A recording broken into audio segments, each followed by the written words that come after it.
free, shining wisdom's light, teaching soul tribe how to see through the night. Ancient scriptures and bloodlines she knows, spreading truth wherever she goes. Soul tribe rising, hear her call, raising vibrations for one and all. Dr. Kia shows the way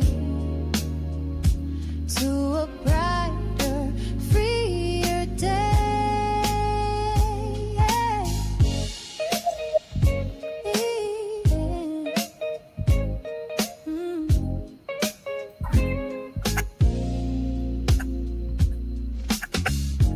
Through her channel, knowledge flows, breaking chains that hold us close, teaching paths to abundance and wealth, guiding others to free themselves.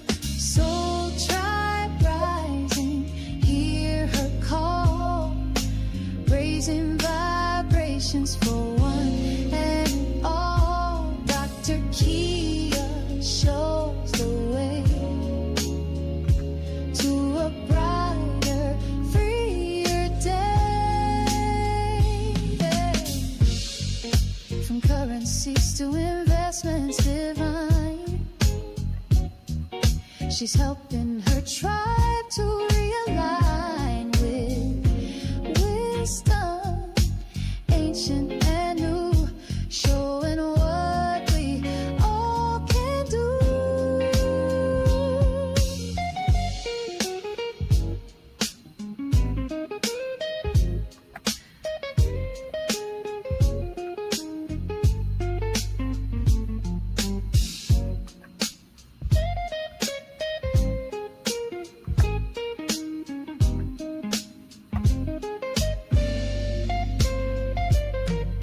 Soul tribe rising, hear her call, raising vibrations for one and all. Dr. Kia shows the way to a brighter, freer day. Soul tribe rising, hear her call, raising vibrations for one and all. Dr. Kia lights the way to a new and brighter day.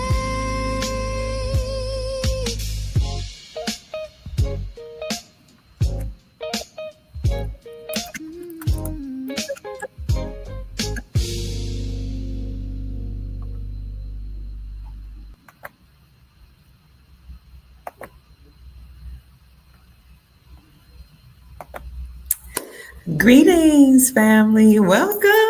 We're back. Hello, everybody. Welcome back. I'm so happy to be here.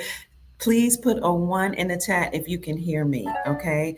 I am not at my home. I'm in the library. I had some issues at the home with the internet there, so let me know if you can hear me. I can't speak too loudly because I am in the library in one of the study rooms. Yay, you can hear me. So this is Dr. Kia Pruitt. Welcome, everybody. Today is Friday. Happy Friday. Yay! It is, what is today? October the 17th. This is the 17th number as in Q. So I'm so happy to be here, family. I'm so excited. Happy Friday. We are back. And I just came on to say, stay encouraged. Okay. So much is going on behind the scenes and actually in front of the scenes, right? We know that the republic has been restored. How do we know? Because we're experiencing a government shutdown right now. So remember when the Supreme Court of the United States overturned the Chevron doctrine last year? What that meant was the Supreme Court of the United States had determined that the government that was operating the United States Incorporated was unlawful, and they also determined that they were treasonous. As such, they said that 441 organizations have been created, such as the FBI, the CIA, what else? IRS, um, DMV, a whole bunch of 441. Now, when you go to the website, they says there are 442. That those agencies created themselves and erroneously classified themselves as being a part of the government agencies, but those government agencies were only corporations that were not a part of our republic. So not only were those agencies unlawful and treasonous, but so is the United States Incorporated that had usurped authority from our republic. All of that was determined to be treasonous and unlawful. So when the Supreme Court of the United States overturned the Chevron doctrine, they went further by saying not only are those organizations unlawful, but any judge that participated and forced you to pay a fine when the policy enforcers or police officers arrested you for not going by those laws or told you had to pay a fine, those judges that participated also committed treason. And any judge that knew of a judge that participated committed misprision of treason, is what they said. So this is why we're hearing now that a lot of judges are actually being arrested. So the Supreme Court of the United States made a precedented announcement by saying that the government was fake, or that it had been treasonous. So then when President Trump came back, see, they were setting the stage for President Trump coming back. When President Trump came back, then he tasked Elon Musk with the job of creating DOGE, of the Department of Government Efficiency. Interestingly enough, leading up to that, there was a Doge coin that had come out.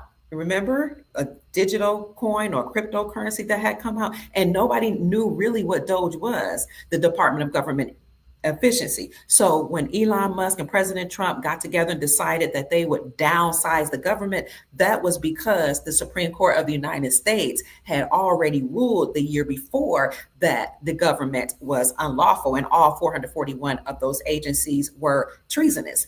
So then President Trump on January 28th, 2025, I see you, Chief Mack, in the back office. He sent out an email to over 2 million people that work for the federal government, telling them that they had the option to leave, take an early retirement, and that they would, they'd be okay. They would have their monies or whatever, but they knew that their last day would be September the 30th.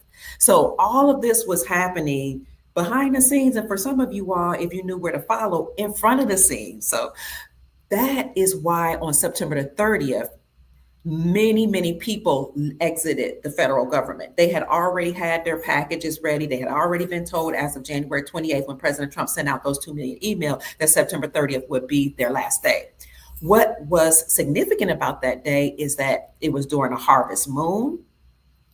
The Gold Star mother, Susan Price, told me that the planet was in, I think she said Aries, whichever cycle it was in, it deals with the military. Also, September the 30th at midnight, when the government shut down, that was the eve of October 1st, my birthday, which was also Yom Kippur. So Yom Kippur is what Israelites or Hebrew people, Jewish people, call a high holy day. And during Yom Kippur, we fast. I'm Hebrew, I'm an Israelite, I'm indigenous, I'm American, but during that time period, we fast for 24 hours. We also call Yom Kippur the Day of Atonement. When you break down the word at atonement, is at one ment or mentality. So we fast for 24 hours so that we can atone for our sins, or ask God to forgive for our sins, and so that we can be at one mind or ment or mentality with God. So we fast during that period. And I thought it was very interesting that the government shut down on September the 30th. But I had been saying for years, since Trump's first administration, that the republic would be restored. Our lawful government will happen around the Hebrew holy days, but specifically around the Feast of Trumpets. So for we Israelites or Hebrew people, the Feast of Trumpets is significant because the Feast of Trumpets commemorates in the Old Testament when Moses received the commandments from the Mount. In the New Testament, the Feast of Trumpets represents the last day for Messianic Jews and for Christians. When the trumpet sounds, there'll be a second coming of Christ to introduce his second coming. And then the dead in Christ will rise first, and those that are alive and remain will be caught up to meet them in the air. And the way I see that metaphysically playing out is when the trumpet sounds, or, an announcement comes, then Christ, or the second coming of Christ, or Christ consciousness, is actually what's being announced. And then the people will have a great awakening, and the dead, those who were sleeping, will arise. And then those who are alive and remain will be caught up to meet them in the air, meaning the planet will have ascended, and everybody's ascending with the planet at the sound of the trumpet. So that's why we commemorate the Feast of Trumpets, which happened actually around between the September 22nd and the 24th. On September 22nd and 24th of this year. So that's why we celebrate the Feast of Trumpets. The trumpet represents make an announcement, blowing, you sound an alarm, you blow the trumpets before any Hebrew or Israelite feast days, high holy days. You blow the trumpet at a wedding, you blow the trumpet or the shofar at the arrival of the king, to announce the arrival of the king. You blow the trumpet when you are announcing a war. So I knew that the old guard would change, and the old United States incorporated itself in 1871 in the state of Delaware, the group of bloodline families that usurped authority from the Republic here in America. I knew that it would all end around this feast season. So President Donald Trump is the trumpet in Zion. He is the one that's been blown against the deep state. He is that announcement that we have arrived to 50, or to the age of Aquarius. So for years, I've been saying it's going to happen during the Feast of Trumpets. And if you recall, during this time period, I always play the shofar, introducing the feast day. So the first feast in this period for us Israelites or Hebrew people is the Feast of Trumpets on around September 22nd through the 24th. Some people say the 25th. To announce the high holy day, to commemorate the time when Moses received the Ten Commandments, and to commemorate the second coming of Christ, or what I call Christ consciousness. And then after that, after the Feast of Trumpets, then you count 10 days from that September 22nd, 23rd time period, and you'll end up somewhere between October 1st and October 2nd. That date, after you count 10 days, is the Day of Atonement, or At One Mint, which happened around October the 1st. So I knew the government was shut down between the Feast of Trumpets and Atonement, because the government, the fake folk government, has a lot to atone for. They got a lot to make amends for. But that 10-day period between the Feast of Trumpets and Yom Kippur, the Day of Atonement, for those 10 days, we call that the 10 days of awe. And that's where you go to people that you know you've offended, and you make amends with them. And then if you know you've offended them, then you ask for forgiveness during those 10 days. We really go through this every year. Now, you're supposed to do this all through the year, but this is a time we get serious about it, because we know God is watching according to, our practices. So you have the Feast of Trumpets, then you have 10 days, those 10 days of awe, where you're getting right with people that you've offended. And if people have offended you, you have an obligation to go to them, confront them, which literally just means to extend the olive branch, let them know they've offended you, and give them the opportunity to repent. So a lot of times people don't want to give people the opportunity to repent, but our culture and our principles say that you're supposed to give people an opportunity if they've offended you, and go to them, and you're supposed to ask for forgiveness. So we do that between the Feast of Trumpets and the Day of Atonement. So those 10 days, you're getting yourself right with other people. Then on Yom Kippur, the Day of Atonement, which was October 1st and 2nd, you fast for 24 hours, and then you are atoning with God and your ancestors. You might be pouring libations. Some people that go extension, they might have other practices where they light white candles to their ancestors. However you choose to do it, you make amends with God on October 1st and 2nd. So I knew that the old guard would end. I knew that the Feast of Trumpets was the alarm, the trumpet in Zion that Donald Trump was sounding against the deep state. And then after the Day of Atonement, or Yom Kippur, between October 1st and 2nd, you count about 4 days, and then you come up with the Feast of Tabernacles, or the Feast of Harvest. Some people call it the Feast of Booths, Booths, or Sukkot, Sukkot. This is during harvest season, the harvest moon, and it's just beautiful, because between the 6th and about the 13th, you have an 8-day celebration where we actually commemorate God's provisions when the children were in the wilderness, how God sustained the children of Israel when they came out of slavery. Think about today how we've been enslaved. So we think about how they were enslaved in Egypt. That's the biblical story for a long time. And Moses was the prophet that was sent to take them out. He was taking them out of Egypt or slavery into the promised land, into a better place, which was Canaan land. In today's time, that would be Canada, because you know that here in America is where everything started. And the old biblical maps show you that. Egypt is here, Canaan is here, Morocco is here, everything is here. So Moses took them out of slavery, and then they went through the wilderness before they made it to the promised land. Okay. The wilderness experience was only supposed to last 3 days, but the people were complaining, they were getting sick. They were, persecuting Moses. Why you take us out of slavery? Why is it taking so long? At least in slavery, Pharaoh gave us food for free. At least in slavery, we knew what time to go to bed. You know how people are when they have a slavery mentality. They complain and murmur, and they take on that victim mentality because they are a victim, but they don't necessarily see the promised land on the other side. So because they murmured and bickered and complained, Moses got upset and he talked to God. And so God said, they're complaining about the food that they have. I want you to call on heaven. And when he called out to God in heaven, food fell from the sky. Manna fell from the sky. Manna is known as, or the definition is, what is it? Because they don't know what they were eating. It was like a wafer. They put it in their mouth and it would just melt. And their third eye chakra, if you look at back the historical accounts, was open. Their psychic abilities, or I would just say they had an awakening, and it sustained their bodies. And then Moses hit a rock, and water would spring from the rock when they would get thirsty. So God provided for them while they were in their wilderness experience, waiting on the time to get to the promised land. Okay, so this is what we commemorate. And while they were there, they set up temporary dwellings called booths, Booths, and they made them out of branches, and they made them out of tree limbs and leaves, et cetera, et cetera. So that's what they stayed in while they were traversing through the wilderness until they made it to the promised land. So the wilderness means that trip between Egypt and Canaan land, which was the promised land. So Egypt is about Nashville area. Nashville, Tennessee, between Tennessee and Kentucky.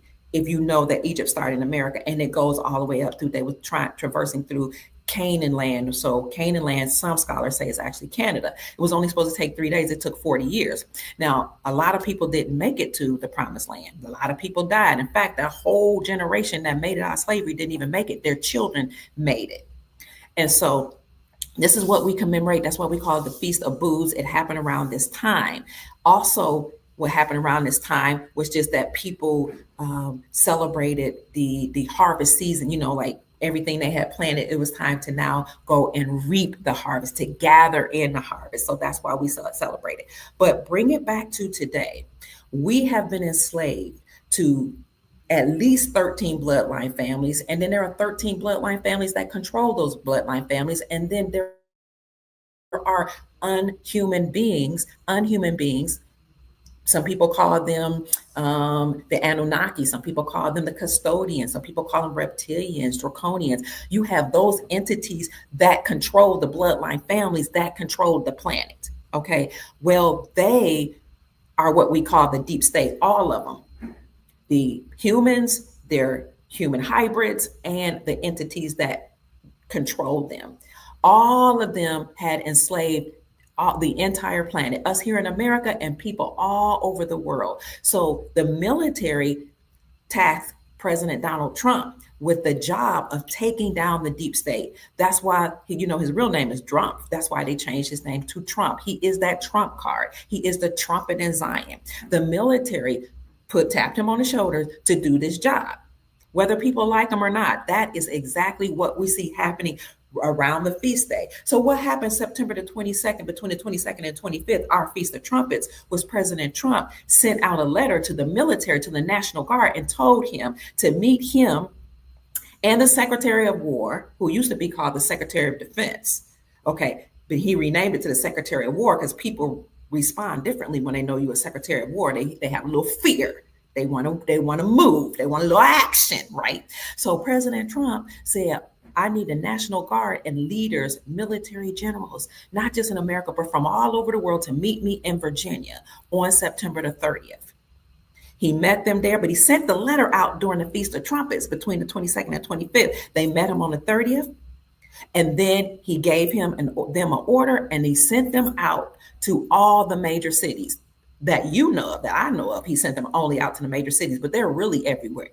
Okay, so they're in Washington, D.C., they're in Chicago, they're in Memphis, which is Egypt, right? And Chicago is where the Moroccan Empire had a seat there. And right now, the Moors are actually meeting and having a leadership conference. That's what Brother Michael Douglas L. Lloyd L. told me. They're meeting right now, interestingly enough. Okay, so the Moorish Empire is being restored because that was the empire that was here before the bloodline families and the Europeans came here and overtook our government called the Republic and overtook the people that were here, the original Americans, the indigenous peoples. And when they overtook us, they took our government, they took our classification, they changed first they gave us white status because we were free white persons on the land. That's a status, that's not a color. And they changed and they called the Europeans that came here having black status because the Europeans that came here, most of them were slaves or prisoners. They had black status. They were called Negroes because Negro come from a longer word that deals with a particular type of monkey that some of the people were actually, unfortunately, genetically modified with these different beings. So, and they've done it to all of us. So they would call them Negro, they called them black. And then we were the free white persons on the land. But then they turned everything around and they changed the indigenous, original American classification from free white persons and Indian and indigenous to colored, Negro, black, and African American. But we were all part of the Moroccan Empire, and we actually had treaties with the Europeans that came here. And they were the ones that had the 13 colonies. They had their own laws, their own flag, which really is their banner of commerce, okay, and trading, because we had agreements. They had their own way of doing things. This is why both Obama and Trump said that Morocco was the first to acknowledge us, he said, but he means them. The Morocco was the first to acknowledge us as our own nation, because the Moroccan Empire here that started in America and actually extended out to that Middle East region and Africa. Everything started here. We were called Morocco first, or Al Morocco, or Amurica, or America, Turtle Island, the West Cape, West Africa, whatever. But we were Al Morocco first. Morocco over in Africa got their name much later, but the empire started here. And if you remember, George Washington, the president, paid a tribute to the Sultan of Morocco, who was stationed here in America. But Trump and Obama have said during their terms, Morocco was the first to acknowledge us as our own nation, because we acknowledged the 13 tribes or the colonists, or I don't even want to call them colonists because they weren't. They were just Europeans and slaves of the other Moors, of black folk, so-called black folk or brown people, the Moors that actually ruled Spain and Italy. They ruled all Europe. Some people say between 711 and 1492, but I say it was much greater than that because all Europeans started out being dark complected. Okay, but the Moors who controlled that region, at least recent history says between 711 and 1492, they brought the Europeans here. The Europeans were trying to escape a lot of stuff that was happening because the Moors over there were doing the same thing that, and a lot of them weren't even humans. A lot of them were human hybrids, or they were non-human beings. They were eating their children, trading their children. A lot of stuff that they're doing right here in the underground tunnels, they were doing over there first. They brought Europeans here. Then they start sending everybody here. Give us your weak, you're sick, you're in prison, you're infirm. They brought them all those here, and they established their own government within those 13 colonies. And that's why Trump and Obama said they're the first, or Morocco. Al Morocco here in America was the first to acknowledge us, the 13 colonies, as our own nation. And they have their own nation because they have their own flag. That red, white, and blue flag is not the flag of America or Al Morocco. The red and green flag, the red flag with the green 5-pointed star, is the flag of Al Morocco. And that's why those two flags hang in the White House today. You can look it up. The five-pointed star represent Al Marak, or the five principles of the Moroccan people. So that is love, truth, peace, freedom, and justice. And because the Europeans that came here abided by love, truth, peace, freedom, and justice, we had a peace treaty with them. We didn't have any issues with them. But the deep state do what they do. They change everybody's, first of all, they classified everybody, which they shouldn't have. Then they turned it around, changed us from free white persons to black, because black is a status in law. That means you have no legal standing or status of a slave. We weren't slaves. This was our land. That's why the 1828 Webster's definition of American is the copper colored races found by Christopher Columbus, but now applied to Europeans. But they, of course, were not original Americans. And the Asians that they're calling Native Americans now, they're not the original Americans. You can call them Native Americans, but native born and natural born is two different things. Native born means you might have been born here on the land, but your bloodline is not from here. Your peoples are not from here. You did not spring from this soil. The native, so-called Native Americans, or the people they're calling indigenous, the ones that look mongoloid, the light-skinned ones with the slanted eyes that actually look Asian, that live in teepees. That's why you think they live in teepees. They're squatters on the land. They're not the original people. They crossed the Bering Strait from Asia. They was escaping whatever they were going through during a particular war. They were allowed to come here, and they squatted on the land. And the deep state that took over our land here in America changed our classification from free white persons, because we weren't slaves. We're prisoners of war. They changed us from free white persons to black, Negro, colored, and then later on African American, which actually is a classification of produce and meats. And they allowed the Native Americans, the squatters that are on the land, who we got along with, we didn't have no issue with them, to pay $5 to be on the Dawes Road, to be a $5 Indian. And they allowed some of the Europeans also to come and change their classification from Negro, black, colored, or whatever they were called. And they're our family members, because we all done mixed and made love and all that, which is a beautiful thing. They changed their classification to confuse everybody. And they allowed them, though, to pay $5 to become a $5 Indian.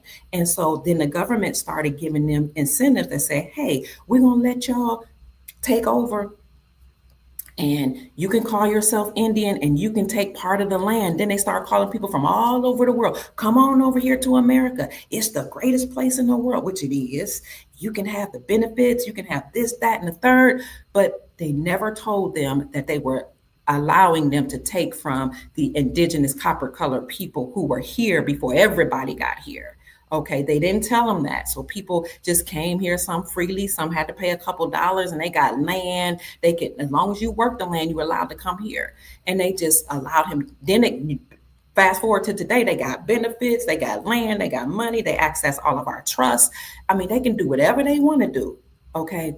But this is something that is now coming out, and people are having an awakening. So again, the Native Americans that you all know as Native means you were born somewhere. You might have been born here recently, but your people sprung from another place. Natural born mean you are from this land. Your ancestors came from this land. Okay. So anytime somebody say they Native Americans, it's true, but they're not the autogenous people, the natural born people that sprung from the soil. Those are the people that were enslaved here in America, enslaved or became indentured slave, sharecroppers, whatever you want to call it, here in America.